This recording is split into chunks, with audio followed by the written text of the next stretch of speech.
Hello friends, welcome my YouTube channel AC study classes. तो friends, GS और GK की इस क्लास में आप सभी का बहुत बहुत स्वागत है।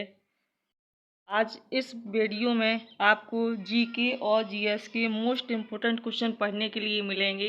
तो अगर वीडियो के अंत में अगर आपको वीडियो अच्छा लगे तो प्लीज़ लाइक ज़रूर कर दीजिए और चैनल को भी सब्सक्राइब कर लीजिए। तो चलिए शुरू करते हैं। क्वेश्चन दिया गया है पहला, यदि चंद्रमा पर वायुमंडल न होने का कारण क्या है। वन लाइनर क्वेश्चन है लेकिन मोस्ट इम्पोर्टेंट है। तो चंद्रमा पर वायुमंडल न होने का कारण है पलायन वेग। अगला क्वेश्चन है कि यदि किसी सरल लोलक की लंबाई 4% बढ़ा दी जाए तो उसका आवर्तकाल क्या होगा। यदि किसी सरल लोलक की लंबाई 4% बढ़ा दी जाए तो उसका आवर्तकाल 2% बढ़ जाएगा। एक लड़की झूला झूल रही है, उसके पास एक अन्य लड़की आकर बैठ जाती है तो झूले का आवर्तकाल क्या होगा, अपरिवर्तित रहेगा। अगला क्वेश्चन है कि हम रेडियो की घुंडी घुमाकर विभिन्न स्टेशनों के प्रोग्राम सुनते हैं, यह संभव किसके कारण है। तो ये है अनुनाद के कारण। अगला क्वेश्चन है कि वेंचुरी मीटर से क्या ज्ञात करते हैं। वेंचुरी मीटर से क्या ज्ञात करते हैं। तो ये कहते हैं जल के प्रवाह की दर को। अगला क्वेश्चन है कि चौराहों पर पानी के फुहारे में गेंद नाचती रहती है। चौराहों पर पानी के फुहारे में गेंद नाचती रहती है, क्यों। क्योंकि पानी का वेग अधिक होने से दाब घट जाता है। अगला क्वेश्चन है कि यदि द्रव्यमान परिवर्तित हुए बिना पृथ्वी अपनी वर्तमान त्रिज्या की सिकुड़कर आधी रह जाए। यदि द्रव्यमान परिवर्तित हुए बिना पृथ्वी अपनी वर्तमान त्रिज्या की सिकुड़ करके आधी रह जाए तो दिन होगा। दिन क्या होगा, ये दिन होगा 12 घंटे का। अगला क्वेश्चन है कि यदि किसी पिंड को पृथ्वी से 11.2 किलोमीटर प्रति सेकंड के वेग से फेंका जाए। यदि किसी पिंड को पृथ्वी से 11.2 किलोमीटर प्रति सेकंड के वेग से फेंका जाए तो पिंड क्या होगा, पृथ्वी पर कभी नहीं लौटेगा। पृथ्वी पर कभी नहीं लौटेगा। अगला क्वेश्चन है कि उपग्रह में समय ज्ञात करने के लिए अंतरिक्ष यात्री को क्या प्रयोग करना चाहिए। उपग्रह में समय को ज्ञात करने के लिए अंतरिक्ष यात्री को क्या प्रयोग करना चाहिए। तो ये करना चाहिए स्प्रिंग घड़ी। अगला क्वेश्चन है कि यदि पृथ्वी की त्रिज्या 1% कम हो जाए किंतु द्रव्यमान वही रहे। यदि पृथ्वी की त्रिज्या 1% कम हो जाए और किंतु द्रव्यमान वही रहे तो पृथ्वी तल का गुरुत्वीय त्वरण क्या होगा। पृथ्वी तल का जो गुरुत्वीय त्वरण है वो क्या होगा, तो ये 2% घट जाएगा। अगला क्वेश्चन है कि दाब का मात्रक है। दाब का मात्रक क्या है, तो ये पास्कल। अगला क्वेश्चन है कि खाना पकाने का बर्तन कैसा होना चाहिए। तो ये होना चाहिए उच्च विशिष्ट ऊष्मा का, निम्न चालकता का। उच्च विशिष्ट ऊष्मा का और निम्न चालकता का होना चाहिए। अगला क्वेश्चन है कि झरने में जब जल ऊंचाई से गिरता है, झरने में क्या होता है, जब जल ऊंचाई से गिरता है तो उसका ताप कैसा होता है, तो ताप उसका बढ़ जाता है। अगला क्वेश्चन है कि केल्विन तापमापी में बर्फ का गलनांक होता है। केल्विन तापमापी में बर्फ का गलनांक कितना होता है, तो ये होता है 0 डिग्री के। अगला क्वेश्चन है कि बॉटनी शब्द की उत्पत्ति किस भाषा के शब्द से हुई है। बॉटनी शब्द की उत्पत्ति है ये किस भाषा के शब्द से हुई है, तो ये ग्रीक भाषा के शब्द से हुई है।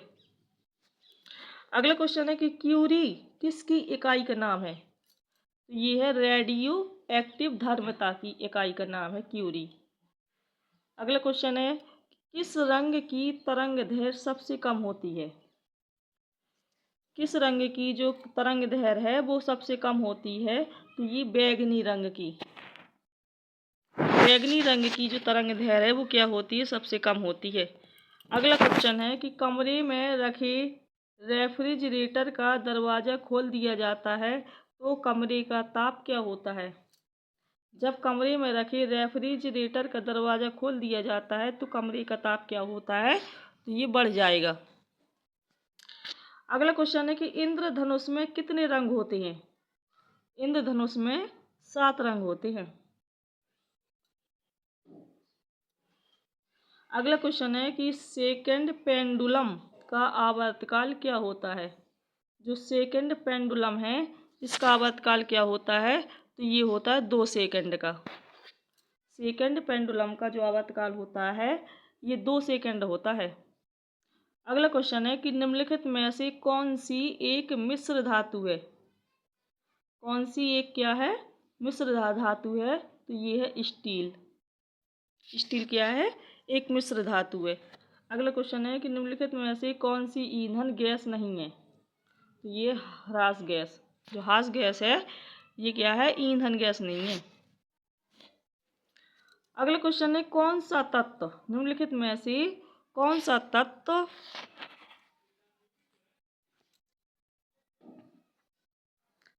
तत्व प्रबल क्षारीय ऑक्साइड बनाता है जब ऑक्सीजन में जलता है? तो ये है सोडियम। जो सोडियम तत्व है ये क्या करता है, जब ये प्रबल क्षारीय ऑक्साइड बनाता है, जब ये क्या करता है ऑक्सीजन में जलता है तो क्या करता है, प्रबल क्षारीय ऑक्साइड ये बनाता है। अगला क्वेश्चन है कि रिक्टर स्केल किसके नापने में प्रयोग होता है? तो ये होता है भूकंप की तीव्रता को नापने में। अगला क्वेश्चन है कि डायनामाइट के आविष्कारक निम्नलिखित में से कौन है? अगला क्वेश्चन है डायनामाइट के आविष्कारक निम्नलिखित में से कौन है? तो ये है अल्फ्रेड नोबेल। डायनामाइट की आविष्कारक कौन है? Alfred Nobel. अगला क्वेश्चन है कि चिकित्सा व युद्ध में उपयोग के लिए किन किरणों पर नवीनतम अनुसंधान हो रहा है? चिकित्सा व युद्ध में उपयोग के लिए किन किरणों पर नवीनतम अनुसंधान हो रहा है? तो ये है लेजर किरणें। अगला क्वेश्चन है कि आकाश के नीले दिखाई देने का मुख्य कारण क्या है? आकाश के नीले दिखाई देने का जो मुख्य कारण है ये है वायुमंडल में उपस्थित धूल आदि के कणों के द्वारा सौर किरणों का प्रकीर्णन। अगला क्वेश्चन है कि तेज गति से आता हुआ वाहन हॉर्न बजाता है तो उसका पिच क्या होता है? जब तेज गति से आता हुआ वाहन हॉर्न बजाता है तो उसका पिच क्या होता है? ये अधिक सुनाई देता है। अगला क्वेश्चन है सूती और ऊनी रेशों में अंतर ज्ञात किया जा सकता है किसके द्वारा? सूती और ऊनी रेशों में अंतर ज्ञात किया जा सकता है किसके द्वारा? जला करके। जब उन्हें जलाते हैं तो उसमें अंतर ज्ञात किया जाता है। अगला क्वेश्चन है कि गर्मियों में सफ़ेद कपड़े क्यों पहने जाते हैं? क्योंकि ये ऊष्मा के बुरे अवशोषक होते हैं। अगला क्वेश्चन निम्नलिखित में से गलत कथन कौन सा है? तो ये है पारा पानी पर तैरता है, ये गलत है। एल्यूमिनियम किस खनिज से प्राप्त की जाती है? तो ये बॉक्साइट से प्राप्त की जाती है। जो एल्यूमिनियम है ये बॉक्साइट से प्राप्त की जाती है।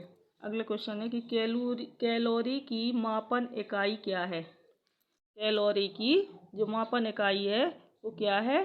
तो ये ऊष्मा है। अगला क्वेश्चन है कि घरों में विद्युत संयंत्र जोड़े जाते हैं ये पैरेलल ऑर्डर में। घरों में जो विद्युत संयंत्र है ये किस में जोड़े जाते हैं? तो पैरेलल ऑर्डर में। अगला क्वेश्चन केतली में पानी का गर्म होना किसका उदाहरण है? केतली में पानी का गर्म होना ये संवहन का उदाहरण है, संवहन का। अगला क्वेश्चन है कि किस धातु का गलनांक सबसे अधिक है? तो टंगस्टन धातु का गलनांक क्या है? सबसे अधिक है। अगला क्वेश्चन कि ध्वनि की गति सबसे अधिक किस में होती है? तो ये जल में होती है सबसे अधिक। लाल रंग का गुलाब हरी रोशनी में कैसा दिखाई देता है? जो लाल रंग का गुलाब होता है ये हरी रोशनी में कैसा दिखाई देता है? तो ये काला दिखाई देता है। अगला क्वेश्चन डायनेमो का कार्य है। डायनेमो का कार्य क्या है? तो ये है यांत्रिक ऊर्जा को विद्युत ऊर्जा में परिवर्तित करना। अगला क्वेश्चन कि विलय को विलयन से पृथक किया जा सकता है किसके द्वारा? विलय को विलयन से पृथक किया जा सकता है किसके द्वारा? तो ये वाष्पीकरण के द्वारा। तो गाइस ये मोस्ट इम्पोर्टेंट जीके और जीएस के क्वेश्चन थे जो आपने इस वीडियो में पढ़े हैं। अगर आपको ये वीडियो अच्छा लगा हो तो प्लीज़ लाइक ज़रूर कर दीजिए और आपसे रिक्वेस्ट है कि अगर आप हमारे चैनल पर नए हैं तो चैनल को सब्सक्राइब ज़रूर कर लीजिए।